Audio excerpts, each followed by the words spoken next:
Hello there, this is Cassia. And this is Coden. And welcome to The Ebon Hawk, a podcast where we discuss the Star Wars Knights of the Old Republic games and possible film adaptations, as well as Star Wars news. Today we will be discussing the Rise of Skywalker and our thoughts on the future of Star Wars movies. This is episode 9, and this is where the Babu Frik begins.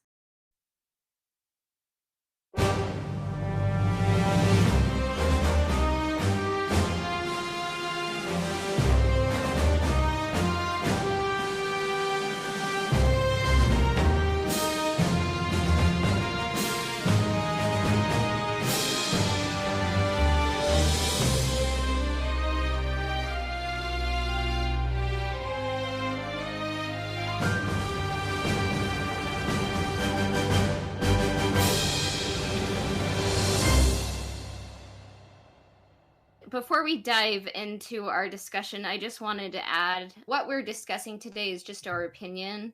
If you like The Rise of Skywalker or dislike it, that's great. If you like or dislike The Last Jedi, that's great. If you like or dislike The Force Awakens, that's great. If you like or dislike the prequel trilogy or any of the other Star Wars movies, or whatever, like, you're welcome to do that, and that's great. We're just going to be discussing our opinions today, and we don't mean to offend or any of that. What you like is what you like, and that's the beauty of Star Wars. May the Force be with you. We're kind of starting off on kind of a somber tone. I mean, I think overall, just to get this out of the way, like, I enjoyed the ride of the movie. Though there were some issues with it, I felt like it was at least an enjoyable experience. What do you think, Cassia? I really enjoyed it. My hopes were kind of low, seeing the Rotten Tomato score and just kind of seeing kind of where the story left off in The Last Jedi. But I went into it and I saw it and I enjoyed it, even if it was kind of like at a neck-breaking pace in the beginning. Out of all the sequel trilogy, I enjoyed it the most, and it left me curious and excited about the future of Star Wars. Overall, it's been a fascinating few years just as Star Wars fans. When The Force Awakens arrived in theaters in 2015, it served as kind of like an application detailing what was in store for the future of the Star Wars franchise under the ownership of Disney. And I think at the time, we didn't know, like, Disney or LucasArts, I guess, as we're going to discuss here in a little bit, they didn't really have a plan for how they were going to lay out the trilogy. And previous production, we talked a little bit about, like, maybe they did, and there were some creative complications. And with like J.J. Abrams in charge of the first film, we had a good idea what to expect. And what we received was a very safe film that didn't dive heavily into what the Force was. It was kind of a little bit more of a retread of A New Hope. Yeah, we were introduced with some pretty good questions, like, where did the First Order come from? Who was this Snoke villain? Joking in, why was Kylo Ren such a baby? I think, well, they definitely introduced us to characters that we would expect to kind of follow for these upcoming films, like Rey, the seemingly powerful scavenger, Poe, the Resistance pilot, Finn, the defective First Order stormtrooper, Snoke, the Sith Lord who came from nowhere, and last, Kylo Ren, the product of the Skywalkers. Yeah. So I think after watching that film, it was identified that not a whole lot was new, but for that film, but a fun Star Wars story could happen with what J.J. Abrams had initially presented. And I think what happened next is really what defined kind of what we're going to be talking about here, where 2017, The Last Jedi was released, and it was going to show us the story, how it was going to develop. That's what it was supposed to do, and build anticipation for a final climax, which was the Rise of Skywalker. And what we received was that the Snoke character didn't matter. Rey's parents that you were fans of, they were nobody. Luke Skywalker to be this all-powerful Jedi to instruct Rey, we didn't really need him.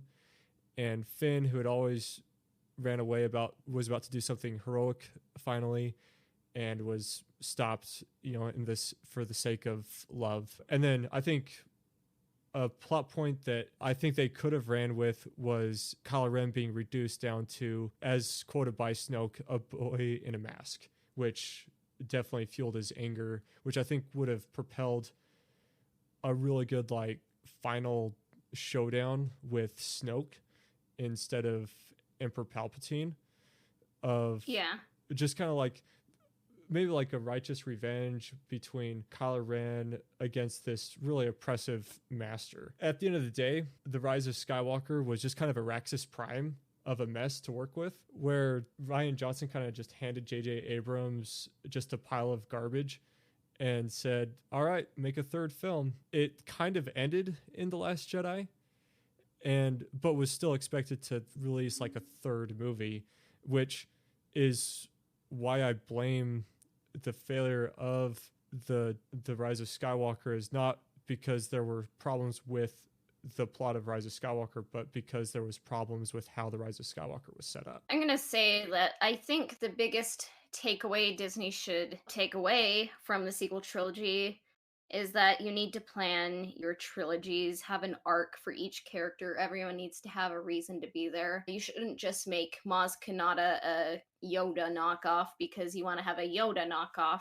because Maz Kanata didn't really do much, you know? A lot of these characters are kind of just derivatives of like some archetypes, and they weren't really allowed to really become their own characters and like have very satisfying arcs. So I think Disney, they kind of just wanted to rush and like get a Star Wars film out there as soon as possible. And I don't really think they had like a story that needed to be told. They just wanted to tell a story to get it out there. And I think that if they could have had an overall plan and like had some of the directors have to like write multiple drafts of their scripts and just kind of have some more pushback from other creative contributors, I think that we could have ended up with a stronger trilogy and stronger films, because there are just so many missed opportunities and some arcs that don't really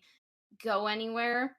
And I'm actually going to say that I think like Rian Johnson could have been a really good fit Star Wars in my mind, because I think his visuals are good, and he did some cool stuff, the Rey and Kylo dynamic, but I think he should have like not been allowed to basically produce something he wrote and directed the first draft of.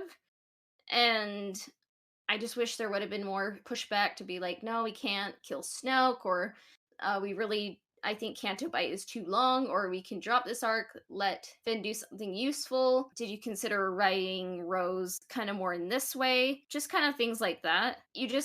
I feel like Disney kind of let some directors like just kind of run free, and they didn't really have a goal. We're kind of left with a little bit of a disjointed trilogy that could have been stronger. There was definitely a pacing problem with the Rise of Skywalker, but that's a problem that I've seen with all three films, where each film just kind of moves a bit too fast, and it would have been nice to slow down and explain some of these details. There's a lot of points, I think, throughout all three Star Wars films that they wanted you to have these really strong feelings for, but they just didn't quite deliver, because some of it was due to pacing, some of it was how they built up, particular characters or events, and then delivered kind of like that gut-wrenching blow. I think there were some that were pretty well done. Like, I think the Han Solo death at the hands of Kylo Ren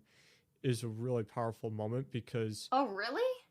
Yeah, I've got a couple reasons for that. One, we all love Harrison Ford and Han Solo, and so we already have that long buildup of who Han Solo is, and the 47 years of the existence of Star Wars. 42. 42, thank you. Of Star Wars, we watch him. We watch him die at the hands of his son, and that's kind of like the part A of why I think that moment is pretty powerful. Part B is that this is an event that I think really changes Kylo Ren in a way that would have been really great for like a potential arc of Kylo Ren. For the most part, with the buildup of his character, is that he always just kind of seemed like he was always holding on to some form of anchor of good. And by killing his father, it kind of severed a lot of that link to where I think he was allowed to potentially become a very compelling villain, which we didn't really see in The Last Jedi, because in The Last Jedi he was reduced to a boy in a mask. Because I kind of thought the Han Solo death was a selfish choice that Harrison Ford kind of forced upon J.J. Abrams, because I feel like the plan was always, the way they presented it to Adam Driver was, we're going to start with a character who's dark-sided, and he's kind of a man-child, but as he goes throughout the trilogy, he comes more into himself, and he turns back to the light side in the end, and he becomes more of an adult. And I think that having the character you want the audience to root for, his redemption, to kill Han Solo, like the most beloved character in Star Wars of all time, kind of throws several wrenches and kind of nukes that plan, and like doesn't get the audience on the character's side. It just made it so like the original trio of Han, Luke, and Leia, so they could never really share a scene again, and I didn't really like that. And I think I want to kind of finish my thought when we start going to depth with Kylo Ren's role in the film, but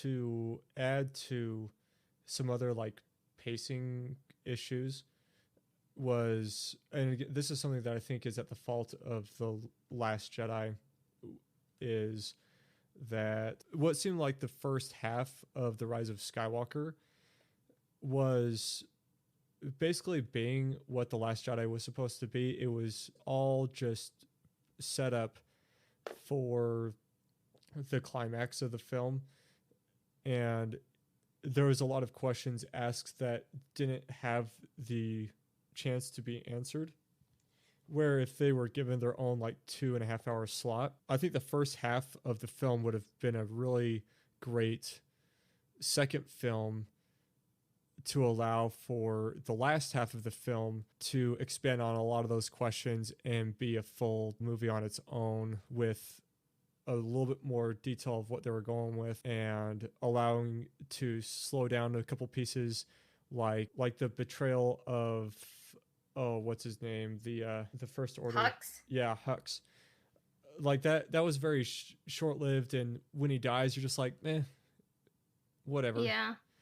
And like, because I feel like the beginning of the film, it was kind of like a way too fast of a pace, and you just have characters stumble upon a planet, stumble into like some space quicksand, stumble upon the magical MacGuffin dagger that will help them stumble upon the Death Star and find the Wayfinder, and then they find the ancient Sith world of Exegol. It just seemed like there were way too many coincidences, and some people just say, well, that's just how the Force works. There's lots of coincidences in Star Wars. And I'm like, not to that extent. They don't just stumble upon what they need with luck, because the Force is not luck. It's destiny, and you don't just stumble upon destiny. You have to like put forth some effort, you know? Yeah, and I think collectively as a community, and as, we could throw Disney on this block, but I think collectively as a community, I think the Force is misunderstood. And I don't think it's so much of a fault of Disney for how they implement the Force. And I just think that those of us that are Star Wars fans, we were kind of left with a lot of like mystery of what the Force was with the original trilogy, and even with the prequel trilogy, that we created this whole extended universe of what we think like encompasses the Force and how it can be implemented. Like dubbing it down to what are individual force powers to, is the force midichlorians? Are they life forms, or is it just a thing of matter that is revolving around everything? This is kind of why I wish we could have seen George Lucas's 7, 8, and 9, because it was going to delve more into what the Force was. And for me, like, I don't think like metachlorians are just the Force. I just think they're like evidence of the physical manifestation of the Force. Like, the Force is just everything. It's kind of like, I wouldn't say it's the god of the Star Wars universe. It just is the universe, everything together. And some people are just able to tap into it because they are force sensitive. I just think like having the original maker of Star Wars, maybe not write and direct, but having his original ideas behind it, it would have been a cool way to explore the universe and characters of Star Wars and some new characters. So it's just kind of sad that the treatments are now owned by Disney and they'll never see the light of day. Yeah, and I mean, like, I'm just kind of over the whole complaint of like everything is solved by the Force, because in reality, like, that's just kind of the one flaw of all of Star Wars, is that everything kind of is solved with the Force, and you kind of just need to look past that and just kind of see the film as it is and let the Force be defined by whoever is writing the script. Like, as long as it makes sense, then I think it'd be okay. One of the examples was, like, I kind of labeled this as everybody's like major complaint point, and I agree with one little point, but I think I have a reason of why they implemented it the way they did, and I actually kind of like it. But cheating death, as Emperor Palpatine had put cheating death, but it's a power that had been studied by Darth Plagueis and by Palpatine, and that's what Palpatine used to lure Anakin to the dark side. And just there was this, I guess, this pre-setup that it's never been done before, and it maybe can be done, but those that have tried it failed. And I really liked in this film where they do it, and they do it with the explanation that to bring somebody back from the dead is essentially trading your life for theirs. And yeah, it is interesting because like in legends, like especially Knights of the Old Republic, I just remember always using Force Heal. It's a light side ability that you can use to heal yourself or other people. And then like the dark side, you can't heal people, but you can drain, so you can take the force from other people to give it to yourself. So I didn't really have a problem with like Force Heal. And I think that's why The Mandalorian episode 7 had Baby Yoda use Force Heal, just so like people were kind of like knew it was a thing before they dove into The Rise of Skywalker. I kind of boiled it down to two different points. As a Sith perspective, if we go off of this idea that you have to trade your life to rescue somebody else's, a Sith has been kind of pre-established as a very selfish individual. And so to think that you have to give up your life to save somebody else is just something that a Sith isn't willing to do. And on a Jedi's perspective, Yoda would teach that to train yourself to let go of all those that you fear to lose, because those passions are what cause problems of fear and anger and hatred. And so to leave that behind, wanting to heal somebody with the Force or bring somebody back from the dead from the Force is an act of selfishness that the Jedi try and kind of like eliminate. I consider like a Force heal and like a Force revive different, because I think a Force heal, like Rey healing the Viper, it didn't really, I mean, she was capable to do it because it wasn't dying. Yeah, and so I think that is like a conventional Force power. That's great. That's fine. With even if there was no repercussions for it. But to bring somebody back from the dead, I really liked how it really was that big question of, if I save them, I'm not going to be able to save myself. Yeah. I think Palpatine was kind of lying to Rey because I think he was essentially going to take over her body once she killed his, like, whatever the heck was going on with his body. Like, it was a messed up body. I think he was just gonna take her vessel for his own because they shared blood and she had like a good force legacy going on, so she was strong in the force. How I think Ben and Ray were able to heal each other and save each other from certain death was because they were so connected through the force. So I don't think it's like you can save people every day like from death, but I think you could definitely like force heal like if it isn't like a major wound. I think the reason Anakin wasn't able to save Padme is just because like force heal I think was a force ability that had kind of fallen by the wayside, so it wasn't really known by the prequel era Jedi. And because Anakin was kind of being a little bit, well, not a little bit, his love was a little bit selfish, so I don't think he would have been able to use that ability for Padme because it wasn't about saving her, it was about saving her for himself because he was kind of starting to turn to the dark side, be selfish, and kind of elevate his desires above everything else. Did you have any more thoughts, or should we move on to Babu Frick?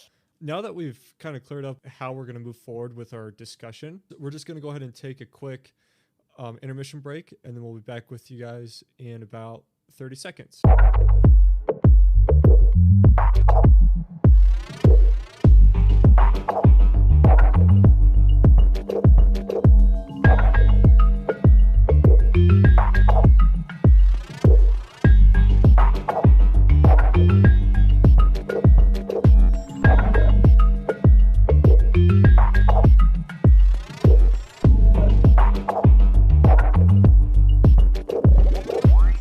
Let us talk about the most important character in The Rise of Skywalker, and this character's name is Babu Frick.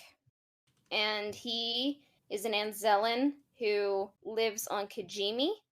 He works with the Spice Runners with Zori Bliss, and he could reprogram and modify droids. And he's just an awesome character and a gem, and he's kind of given Baby Yoda, if not a run for his money, just some friendly competition. One fun fact I learned is that he was voiced by British actress Shirley Henderson, who also voiced Moaning Myrtle in the Harry Potter series, and it just is blowing my mind. I think my favorite thing about this character was when they land on this planet, and Poe's like, I know a guy that can help us with C-3PO. You're like, all right, like let's see who this guy is, and you meet that one character, the one that I guess was like a former love interest of Poe's. At first, I was thinking like this is the person we're talking about, because it's always kind of been this, I don't know, this idea of like, oh, I know a person, and then you meet this person and they absolutely hate the character that had like suggested they go see him in the first place. So I was like, oh, here we go again. And then she takes him to this workshop, and you meet this little teeny, completely non-understandable character that is just laughing and cracking jokes and just pulling a wire here, soldering a wire there, and almost looks like he has no idea what he's doing. But everyone's just like, well, he's supposed to help us out, so I guess we'll just go with it. But he's a fun character, and he helped forward the plot by reprogramming C-3PO. I found that my favorite character in the sequel trilogy with the greatest arc to be Kylo Ren / Ben Solo, played by Adam Driver. He's just such a good actor.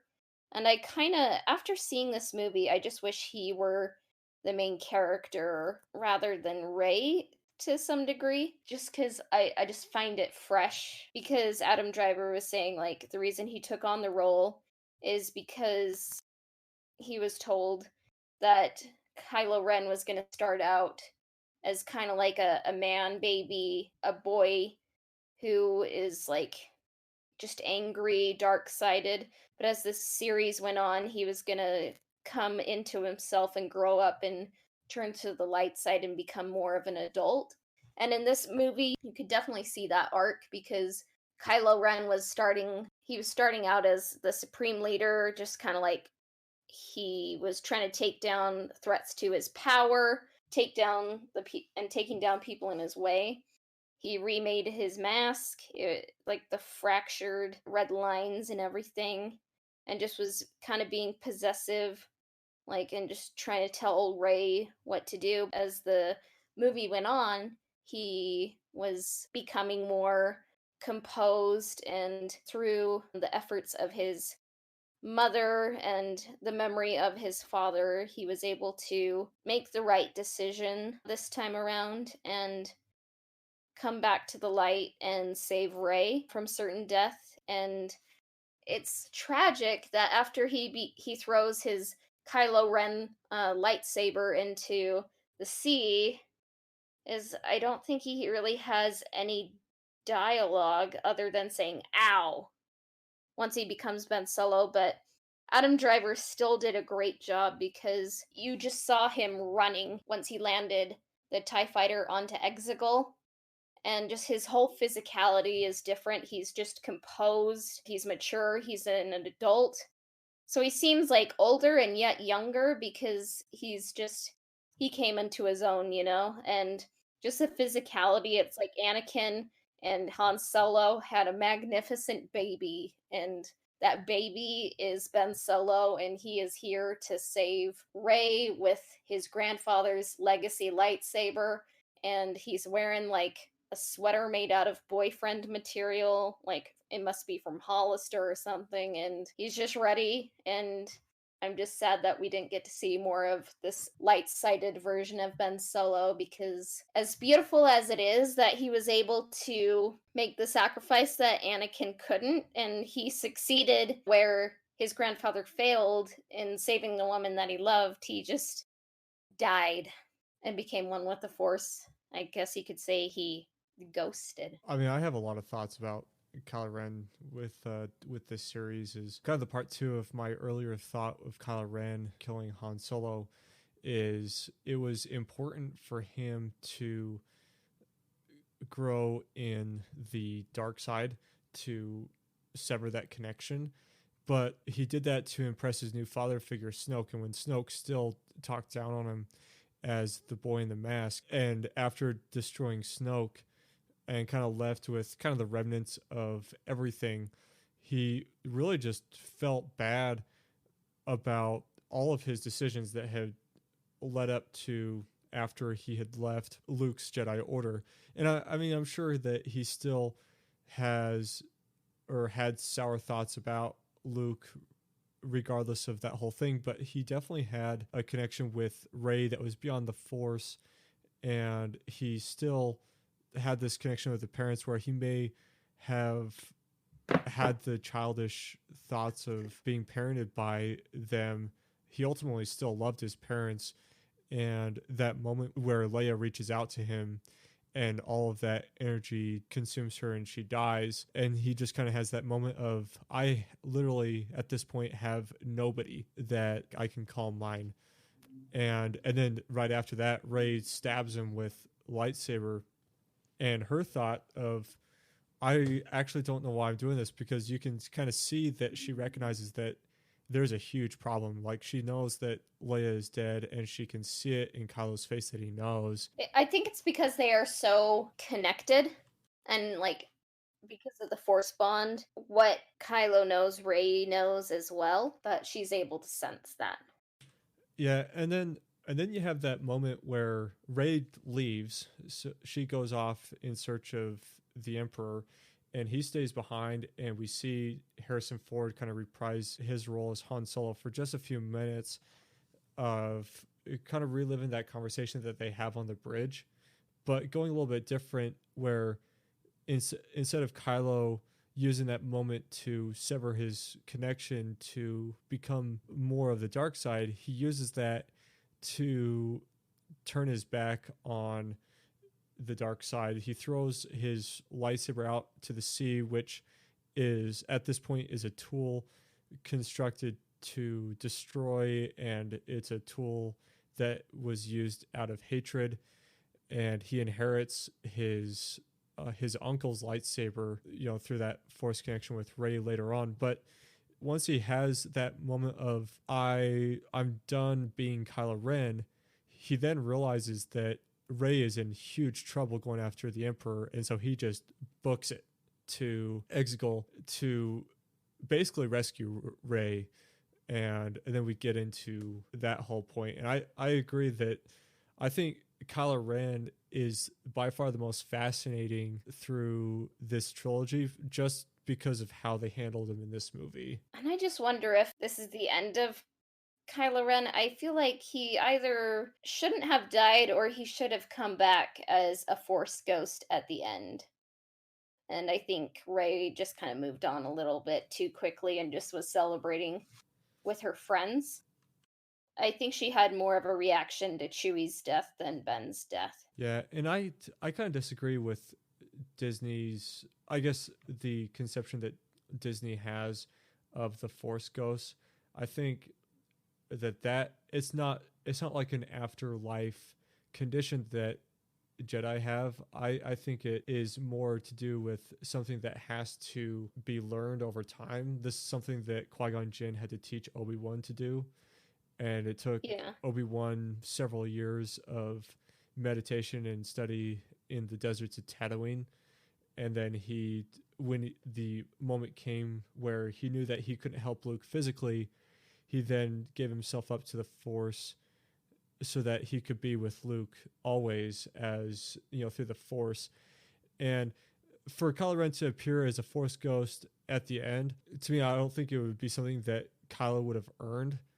But maybe if there's a Star Wars story down the road that's part of the same timeline, well, with maybe not the same timeline because it's all part of the same timeline, but part of the same kind of like group of individuals, maybe Rey teaches people about Kylo Ren, and maybe Kylo has a part to play in like teaching a Jedi, whether that's more of a rebuke or more of just like a moment of understanding. I think it would be more appropriate in the future, but right at the end of the movie would have been inappropriate. I think you definitely have to train to become a Force ghost, but I think when you are part of the Skywalker bloodline, which like originally came from the Force, you're a powerful Force user. So Skywalkers or Solos kind of get a little bit of a pass when they die. And I mean, Ben kind of like, he's been all over the dark side, light side spectrum, and I think he grew up and learned a lot, like inadvertently from Palpatine and Luke Skywalker, and he grew up in the Rise of Skywalker, so I think he did kind of earn the ability to become a Force ghost, but I suppose we'll see if he will be a Force ghost in the future. Shall we move on to Rey, aka Rey Palpatine? I'm just gonna say I liked seeing her train in this movie and have some struggles and like struggle more against the dark side, and I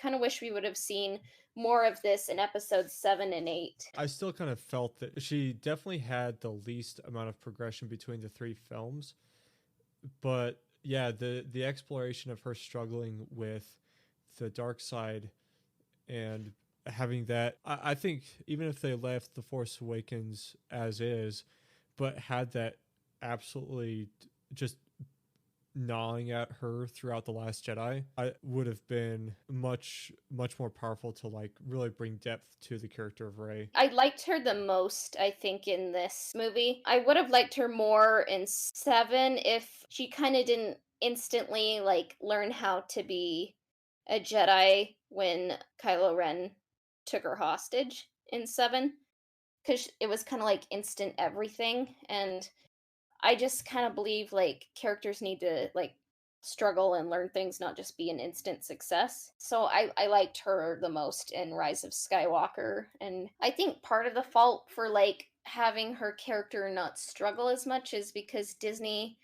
was trying to create an icon, like female Jedi who would be beloved through the ages, but what makes a character beloved is like letting them develop, like letting them be annoying, and like having to grow. Cuz I just don't think she struggled as much. And I mean, Luke whined. Anakin was a whiny person. And Kylo was a man baby, but Rey kind of just struggled with loneliness, and then she instantly found family, and with the Resistance and Han Solo, and she gets the Falcon and she gets the Legacy lightsaber. So it was just a little bit much, but I love Daisy Ridley. I just think her character could have been written better in 7 and 8, but it was interesting to see that she was related to Palpatine.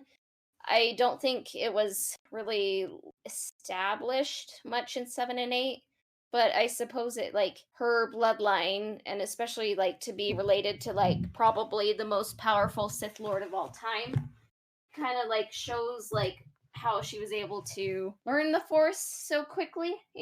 It's just kind of funny because in 8, our expectations were subverted after in episode 7, and before and after Disney kind of baited the fans and was like, "Ooh, we want to hear your Rey theories. We want to hear your Snoke theories." And then the expectations were subverted, to put it lightly. Yeah, and I think Ray Ray got compared a lot to Luke Skywalker, and Ray's motivations in these films was she was a scavenger. She was waiting for her parents to come pick her up, and then she just kind of happens across BB-8, who was connected to Finn through Poe, and they decided to band together when the planet was being orbital bombarded by the First Order, so they all board the Millennium Falcon and escape.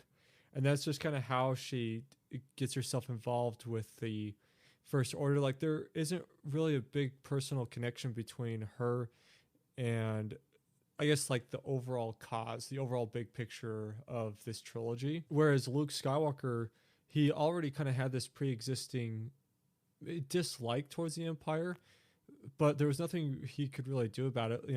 He's just the farm kid at home, and he lost each one of his friends one by one as they either joined the Empire or they joined the rebellion. And he wanted to join his friends so bad, but he had to stay on for another season. And then his parents perished at the hands of the Empire, which I think, obviously you'd be heartbroken as your parental figures get murdered, but at the same time, it also allowed him to pursue being able to join his friends in this cause. And so he joins his mentor on his quest to warn the rebellion with the plans of the Death Star to bring that down. And on the way, he loses that mentor figure, which causes more distaste towards the Empire.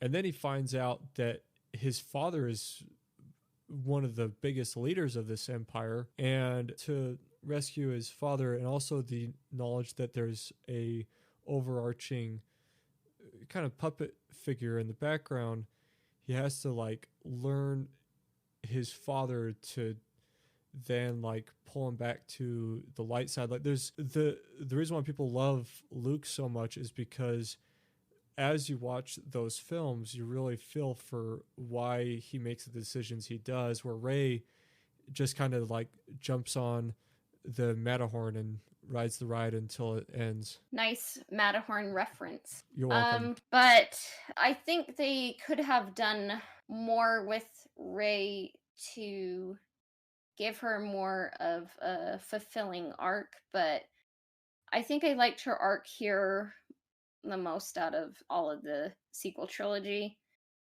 It was nice to see Rey taken to the depths, and like she risked death. I know Snoke could have killed her, but I never really feared for her life. But in 9, I was kind of like, multiple times I was like, I think Rey's gonna die. And like after she does take down Palpatine, I kind of wish that Ben and Rey could have taken down Palpatine together rather than just Rey. I think they just wanted it to be a shock when Ben comes back from that gulf, you know? And then like after she hears the voices of the Jedi, like she's dead, you know? And like she also experiences like 20 seconds of a romance, you know? So she kind of goes to different places in this movie and it was nice. Now, Palpatine, I think this is like, Palpatine is the byproduct of them throwing away Snoke in the last movie. Yeah. I think They could have used Snoke or they could have used the Son of Mortis, but they brought back Palpatine and it just was not foreshadowed in 7 or 8 at all. And they should have, if the plan was that, and I don't really believe that was the original plan all along, they should have led up to it and foreshadowed it because it just seemed out of nowhere and you never really learn how Palpatine is back. I'm sure there will be a comic or a book somewhere that explains how, but you never learn in the movie. Yeah, in a sense, it also really kind of hurts the original trilogy plot because that whole thing was defeating evil, and surprise, they actually didn't defeat him. He's still here, and then he's defeated pretty quickly, and so, Yeah. and it's like again, I think Snoke, just being the villain of the Disney Star Wars franchise, would have been a much more powerful end game villain. Mm-hmm. Because one, Rey already hates him, Kylo Ren already hates him, and if they moved that confrontation from The Last Jedi to The Rise of Skywalker, but I kind of liked the Praetorian Guard thing, that whole confrontation, but I also just hated it at the same time. Like, if they just kind of found a better way to have that be the climax of The Rise of Skywalker, would have been a much more satisfying conclusion, I think, to this movie. But yeah, having him back, I felt that the title crawl for episode 9 was probably the laziest title crawl in all of Star Wars. Because you can tell, like, they're just like, yeah, Emperor Palpatine's back. Because he's back, you know? And it doesn't really explain it. And then the intro shot is probably, I thought it was the weakest of all the opening shots of all the Star Wars movies. It was kind of just like some TIE fighters going to a planet and then you're instantly down on the planet. And I think just the biggest problem with the whole Palpatine and Rey Palpatine thing is that, like, here we are, Rey's like, Luke told me enough. He told me that you killed my parents. And then Palpatine be like, no, I am your grandfather. And it's just like, yeah, it just kind of seemed out of nowhere. It was a joy to have Ian McDiarmid back, but there just wasn't enough build up. But I mean, it's good to have the original guy back, and it's just like the whole "I'm your father" like mic drop moment has only been done good once, and it was The Empire Strikes Back. Like, there's been a bunch of spoofs over that whole thing. There have been other films that have tried to mimic the success of that kind of like surprise, and it just never works because they just can't top the Darth Vader revealing to Luke that he's Luke's father. And so it just seemed like just a really cheap cop out for this story. It was interesting to see how different he looked and to have him defeated one last time, surrounded by, were those like Sith Gregorian monks or something? They never really explained that. It took me a while to realize that those things in the background weren't just like moving bats or something. They're, I think, Sith apparitions or ghosts or something. But I actually think that they were a species native to the planet. And because this planet is supposed to be like way out in the unknown regions, which is where kind of the Sith regroup their forces from their territory to invade into the Galactic Republic territory. And so I think this race is just used to like aid the Sith, and they're probably responsible for the construction of all those Star Destroyers. They were probably responsible for the construction of a Sith lightsaber, which I know we've had this discussion of the lightsaber is just become corrupted through the deeds of the Jedi turning into a Sith. But like there's, Darth Vader had to get his new lightsaber from somewhere. I think that would have been a good place for him to get it. Just more of the Legends canon lore. I think that planet is the perfect like setup for Dromund Kaas. Well, it's just the perfect setup for like the Sith kind of like their homeworld. Yeah, homeworld where because they Korriban and Morabund are set up, but the Sith have like a couple worlds in Legends, and I think that can be like Dromund Kaas. So, yeah. I like how Kylo, that whole sequence of how he had to get there, because being the unknown regions, that is all uncharted stuff, and so how he had to kind of use that Wayfinder. Yeah, that Wayfinder to get there through the nebula, black holes, and everything. Like, I thought that was cool. That was a really great scene. Probably one of my favorites in the movie. So I think, like, in this movie, it was evident that Finn was supposed to be Force sensitive, because at the beginning of the movie, he's like, Rey, I need to tell you something. And at first I was like, oh, is he going to say that he loves her or something? And I mean, he might love her, but I think he's unfortunately been friend zoned. I think what they were going for was Finn felt things. He knew which ship out of all of them to target. He knew when Rey died. So I think he was using the Force, and he's Force sensitive, kind of like Leia was in the original trilogy. Yeah, I liked Finn much more in this film than the other two films. I really wish that this was the Finn that we got last film, and we had like a much more confident and powerful Finn for this film. And I agree along the same lines of, Rey, I need to tell you something. I feel the Force. I think Finn really wanted Rey to help him learn how to use the Force, how to control it, how to, I guess, use it, and not just have it be there as a feeling. And I think that if that was kind of the conversations we were having in The Last Jedi, and then seeing Finn as a Jedi in this film would have been really cool for his character. I still kind of feel like they could have done more with the Stormtrooper becoming a rebel, but I think this is the best arc he's gotten in the sequel trilogy. I thought it was good. I did think it kind of stretched believability when he met Janna.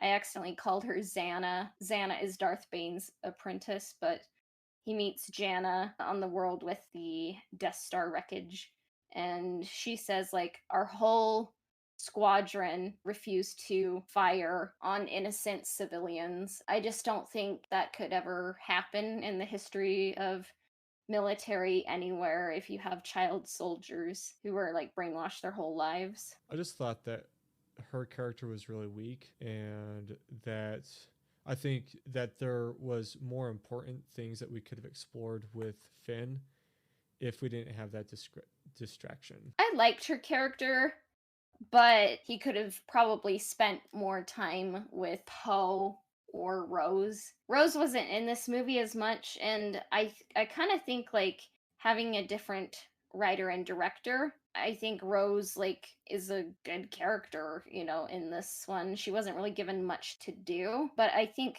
the main faults with her character is like she was just kind of given some annoying things to say and do in The Last Jedi. But I mean, I like Janna. It was interesting to run into more First Order stormtroopers who turned on the Empire, but I think they didn't do as much with it. But it'll be interesting to see the future of his character, if they're going to do any like more comics or books after the movies, if he's going to become a Jedi. I mean, it even would be fun. It's not going to happen, but if they made like a Disney Plus show where like Finn and Poe kind of did some missions for the Resistance or New Republic or whatever it's called now, because there's not really a whole lot of world building and like establishment of what the political structure looks like in this sequel trilogy. Must But be the last Republic. the last republic, no, but then No, there like will be the no last more order. republics after this. This is the last one you're getting. So, and it better stay put, you know. But yeah, Poe was given more to do in this film, and because I think like in The Force Awakens and The Last Jedi, he's probably in them about like less than 30 minutes between both of those films. So it's just nice to spend more time with that character. And it's honestly just nice to have Rey, Poe, and Finn spend more than 5 minutes together. And I just wish we could have had more time with them all together as a trio, you know, in 7 and 8, because when they hug at the end of the film, I mean, I bought it for the most part, but part of me didn't believe it. I bought it for the actors that they were hugging, but not quite for the characters, because some of the times when they're interacting together, they're kind of grating on each other and kind of like sniping at each other. And there's not as much camaraderie, you know? Yeah, I think Poe, it was evident that he felt like he was the third wheel interfering with Finn and Rey, and he just wanted to be part of like the group. It was a little bit of evidence that like he felt that he was kind of being pushed to being kind of along for the ride up until the point where they go and rescue Chewie. I think is where he's able to really take charge, which I mean, I like that scene. I thought it was reminiscent to raiding the Death Star when they were in Kylo Ren's Star Destroyer. Yeah. And I think there was just a lot of callbacks running through the hallways. It would have been even better if they actually donned the Stormtrooper armor to disguise himself, but I can't have everything. I liked most of that. And then it was a little convenient that Kylo Ren had a fascination of laser crossbows, because what was that doing in his personal quarters for Rey to find? Like, it wasn't part of just some weapons locker that was attached to the cell block. I like that Poe was able to show he's a good pilot. He became a general. It was interesting to learn that he had a spice running past. Kerry Russell's character Zori Bliss wasn't used enough, but it was just kind of interesting to see like there were people in his past, and he kind of left him behind to join the Resistance. Speaking of the Resistance, Leia's scenes, you could tell that she wasn't around anymore, and part of me almost wonders if they should have just killed off her character in episode 8, or if they should have used what they could have from archival footage and maybe had like someone who looked like her, you know, or just have a CGI character. Because in some ways I would rather have a story that lasts the test of time rather than not offend people on Twitter right now. Because in 20 years, people will be like, well, Leia really didn't do much in her last movie, and like all she does to bring her son back from the dark side is say Ben, you know. And I just think Princess Leia is an iconic character, and I wanted to see more of her, or just have more definitive end for her character rather than have her only say things when her face was turned or seen from the side, you know. Yeah, this is a pretty difficult call, because I really like how they used her to have that turning point of Kylo Ren, but the catch-22 is that, you know, she passed away, and so it was hard to pull off good. This is another one of those things that, because Rian Johnson had almost killed her off in the last film, they should have just left her killed off and found another way to bring Kylo Ren back. But also, I think the turning point of Kylo Ren could have also been in The Last Jedi, with maybe that same style of influence with Leia, but spend more time of this film of maybe Kylo at the beginning of the film still kind of struggling with the events of his mom dying and being reprimanded by Snoke, and then flipping sides and helping Rey towards the end. It's difficult with Leia, because I think they were on the right track with how they used Leia in this film, but they were dealing with scraps with the events of her passing away. Yeah, so it's like no matter what you do, you can't please everyone and you're going to be limited no matter what you do. But I don't know what the perfect solution would have been. But speaking of Leia, her twin, Luke makes an appearance in this film, and that was never meant to be a spoiler. Like when they announced the film, they announced Mark Hamill was going to be in it because I think that Disney kind of realized they made a boo boo with the Last Jedi. And what they did was when Rey was going to throw the legacy saber into the fire, Luke caught it and he said, "A Jedi's weapon deserves respect." And he goes on to say, "I was wrong to run away and not face my fear, and confronting fear is the legacy of the Jedi." And it was a good scene, and actually that line, "confronting fear is the destiny of the Jedi," it stuck with me in my own life, like you should confront fear. So I thought they utilized Luke Skywalker well in this film. Yeah, I think the biggest issue with the character of Luke was how they handled his backstory. I didn't really hate how he had to behave through The Last Jedi. Like I think it to have that bitterness of kind of the events that took place. It is interesting. Yeah, and kind of how he starts the film thinking the way he does, and then at the end of The Last Jedi, how he decides to use his power to cause that distraction for the resistance to escape. Like I don't mind all that. I never liked how his decision to try and prevent a Sith being born from his teachings to murder him. Like that's like so un-Luke to deal with a situation like that and have that be the reason why he's bitter was out of place. I thought he was handled a whole lot better in Rise of Skywalker. When Rey is trying to defeat Palpatine and failing, she hears the voices of some Jedi. She hears Luke, of course, her master, Anakin Skywalker, Hayden Christensen's Anakin Skywalker, so that was nice. And Obi-Wan, Ewan McGregor, and Alec Guinness versions. And then Yoda, Qui-Gon Jinn, Mace Windu, and Ayla Secura from the Clone Wars, voiced by Jennifer Hale, who's also voiced Satel Shan and Bastila Shan, and Luminara Unduli from the Clone Wars, and Ada Gallia from the Clone Wars, and Ahsoka Tano from Clone Wars and Rebels, and Kanan Jarrus from Star Wars Rebels. So it was a fun little bit of Easter egg of the Jedi coming to Rey's aid to help her. I just kind of wish that, because Rey, in her darkest moment, the Jedi come and help her, and Anakin helps her, but it just doesn't make sense because Anakin would never leave Kylo Ren or Ben Solo to fend for himself. I don't think he would just be like, well, Ben Solo and Kylo Ren are having a hard time.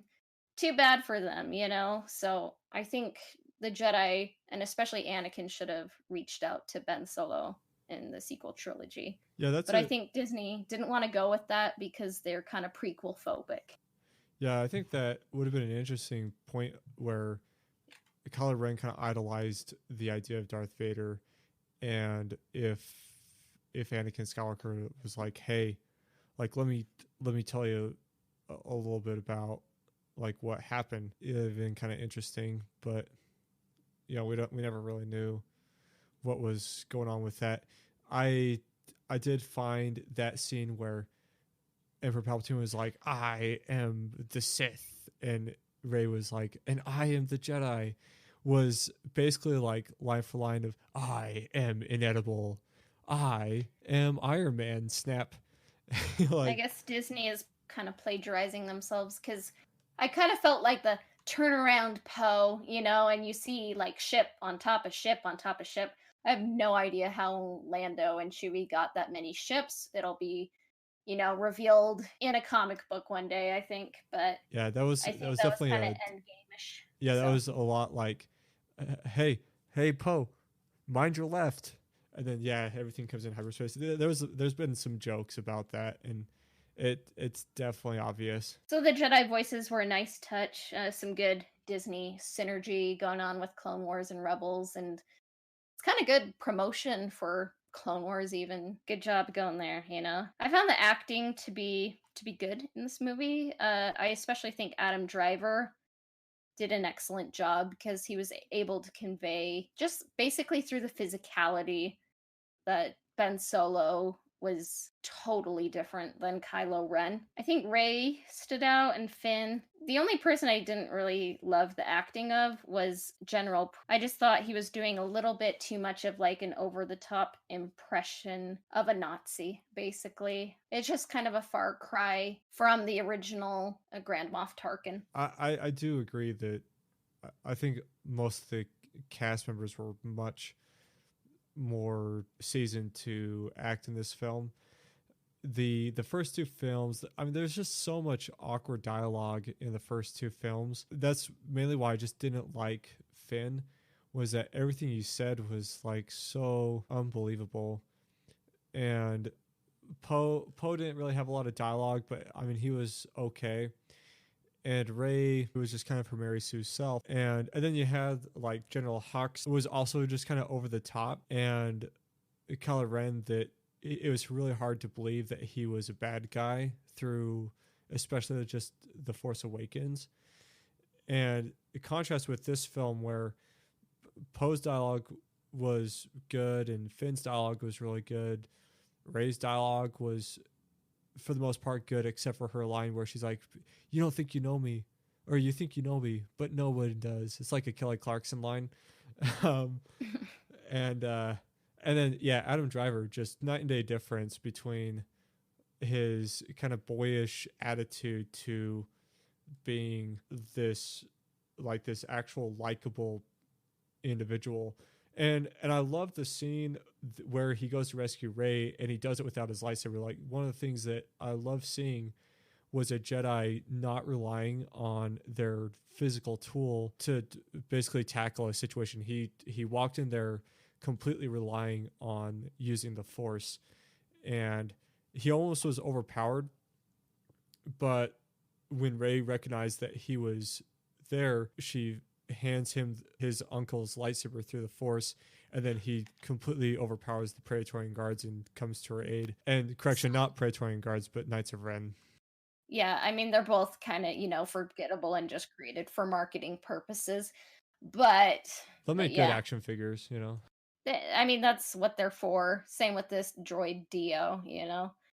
I just thought it was funny when the Knights of Ren, like, first appeared and one of the stormtroopers was like, Knights of Ren, and then the other one is like, goals. And I'm like, oh boy, like I rolled my eyes there. So yeah, overall, we kind of discussed this at the beginning, but the writing, I think they did as best as they could. Just kind of a rushed pace. I just wish Disney could go back with the end in mind and just kind of make a trilogy, but alas, this is what we have. So overall, I enjoyed The Rise of Skywalker the most out of like the sequel trilogy, I would say. I'm guessing in the future I'll come to appreciate the sequel trilogy more given time and seeing kind of like what mythology kind of comes out of it, but we'll see. And we'll see how the kids of the future, well, the kids right now when they grow up, like if they kind of come to appreciate like the kids that grew up with the prequels, like I'm one of them, like I think they're a great story, but the adults when they were watching it, they're like, this is horrible. So it'll be interesting to see what happens. Yeah, I heard a good comment about how like we perceive the Force Awakens trilogy a particular way, but there's curiosity to tell what 20 years down the road what people will say about these films, because they'll be unaware of the politics of the time. They'll be watching the movies purely for the stories that they are.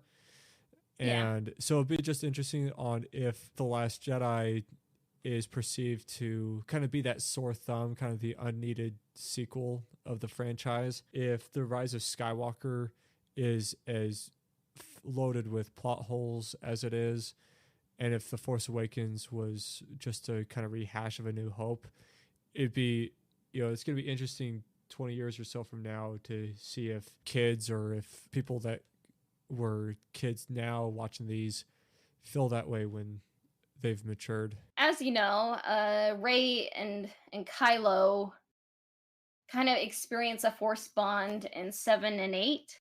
And in episode 9, it's referred to as a dyad. Kylo Ren says, we're two that are one in the Force. And Palpatine says, your connection is like a power like life itself. So it's kind of like this dyad, like it's like Kylo and Rey, or Ben and Rey, are kind of like two halves of the same person in the Force. And Palpatine said, like, you're the first one in like generations and thousands of years to have like a bond this deep.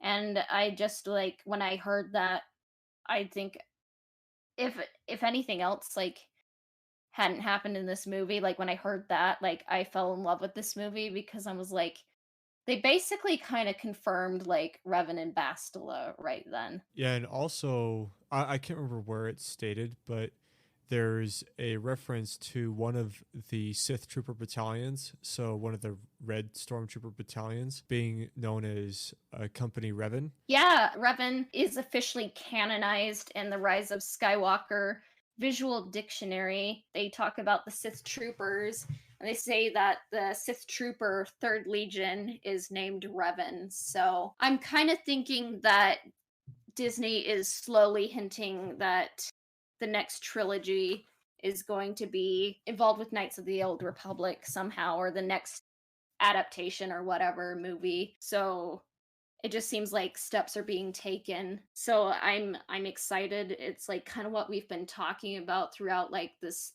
podcast. In episode 1, we were talking about the treatment that was being written by Leia Calogridis. So I feel like this is foreshadowing for a Knights of the Old Republic adaptation. Do you think that's what they're heading for? I think so. One of the thoughts that I had was that I kind of hope that they still kind of test the waters a little bit for what they want to both present to the fans and also understand what the fans want with Star Wars before they tackle Knights of the Old Republic. I really like a lot of these just one-off attempts that they're doing, like The Mandalorian, like Solo, and like Rogue One. And I loved Rogue One. I wasn't in love with Solo, but yeah, I mean, yeah. Solo had its flaws like this movie, but overall was still a pretty safe Star Wars film to its source material. And so, again, it was like they kind of experimented with some things with Rogue One, and then they kind of went back to being a little safe for Solo. Yeah. And I want to see that balance where we can see some new stuff that's also respectful to what's already out. Yeah. And explore things like, the Kenobi story, I hope is really good. And I mean, Deborah Chow's directing, and I think she's directed like the best episodes of The Mandalorian, like episodes 3 and episode 7. So I'm thrilled, and Ewan McGregor's involved. So and he it would seems be pretty hard to mess up. Yeah, he seems pretty excited about it too. Like I'm really excited to see how they handle this Obi-Wan series, if it's a trilogy, if it's like a whole TV series. So Obi-Wan, I think they said it's going to be a 6-part season. Okay, so just a season, and it's going to be about 6 episodes. I mean, I'm totally cool with that. Yeah. I mean, that's basically like 3 movies, give or take, Yeah. So I'm happy. And so like, this will be a great kind of testing ground. And like, I would like to just see some, if they want to experiment a little bit, just have some stories of Star Wars that have nothing to do with just some lore that's already been attempted to be established, and just kind of tell a new Star Wars story. Maybe they can use that time period between the Return of the Jedi and The Force Awakens to tell maybe a little more backstory of how the First Order came to be in a more film adaptation and not just the comics. Yeah, or video games or The Mandalorian. Yeah, So and then maybe even explore some of these characters that we saw a little bit of, but would like more depth on, like maybe not a sequel to the Rise of Skywalker, but a movie after the Rise of Skywalker that we get to learn more about Finn, or we get to see a movie that's dedicated on Poe, or a new film with Rey. Like, I think there's a yeah, lot of great opportunities that Disney has. the future is wide. Even the past and future of the Star Wars universe are open, wide and full of wonders, and let's make some memories, you know? I think the key, if you're adapting Knights of the Old Republic or doing something else, is begin with the frickin' outline or find some existing content. Like Knights of the Old Republic, you have an excellent game that's like renowned for its plot and its characters.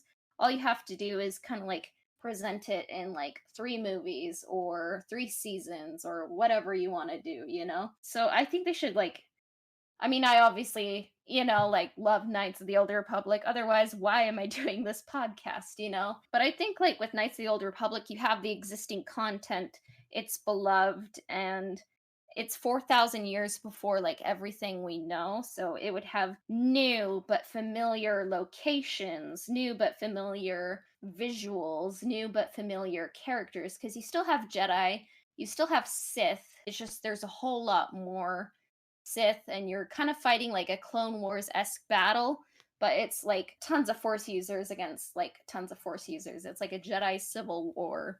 You still have like the Jedi, but they're a little bit different. They're on a lot more worlds. You have the Republic and everything, and you have the Mandalorians. So I Well, think it it's would be great.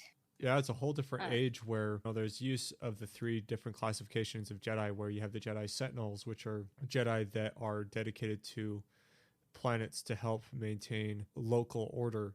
You have the Jedi Knights that are kind of the dispatched Jedi that maybe like Jedi Guardians. yeah, they maybe a Blue. Sentinel needs some help, and so they send out the Jedi Knight or a pair of Jedi Knights to help the Sentinel bring balance back to the local government. Then you have the consulars, which are those that are kind of the teachers of the Force, those that study and meditate and then pass their knowledge down to other Jedi. That's kind of like the old Republic way of the Jedi. And then the Sith wasn't just the master and apprentice of that day. They were a whole people. And Yeah, different kinds of Sith as well. mm-hmm. Different kind of, so many different kinds. And like Revan kind of had his own way of things. Malik had his own way of doing things. And later on, the Sith Triumvirate had their own way of doing things. It's a fascinating era that is rich to be cracked. I think the key is to get someone who loves and understands Star Wars and what fans need and what they want, because I don't think you should just like do fan service and make fans happy all the time, but that doesn't mean you should make them angry and not give them what they want. The key is to tell a good story, not just to scratch fans' backs, you know?